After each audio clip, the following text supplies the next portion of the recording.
So, what is statistical process control? Statistical process control, also known as SPC, works to create increasingly less variation or defects in a project or process. This process involves monitoring and controlling a specific process. In the 1920s, a man named Walter A. Schulhart created statistical process control and the control chart.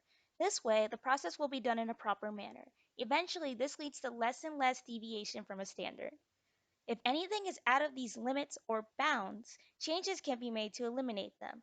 In SPC, bounds or limits are on both sides of the mean to monitor the process.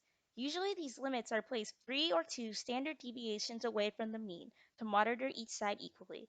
However, there are many conditions that are not in SPC's control.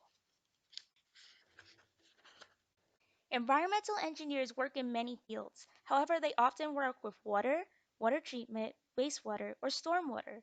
In the case of water treatment, statistical process control allows environmental engineers to take water with an expected number of contaminants and treat it with as little deviation from a set standard as possible.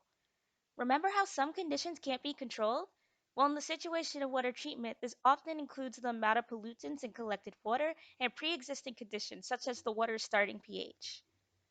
This process is used for quality parameters. Some quality parameters include biochemical oxygen demand, total suspended solids, turbidity, and a few others. There are also wastewater process parameters, which include process and lab variants and benchmarks based on this process.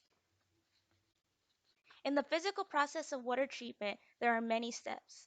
The most important steps include treating the water with multiple chemicals like chlorine to kill bacteria living in it and removing sediment and particulate matter.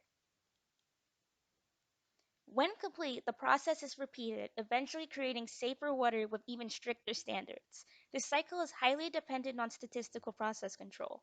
While this might not seem important, clean drinking water affects everyone in the United States. This process prevents outbreaks of waterborne illnesses like cholera.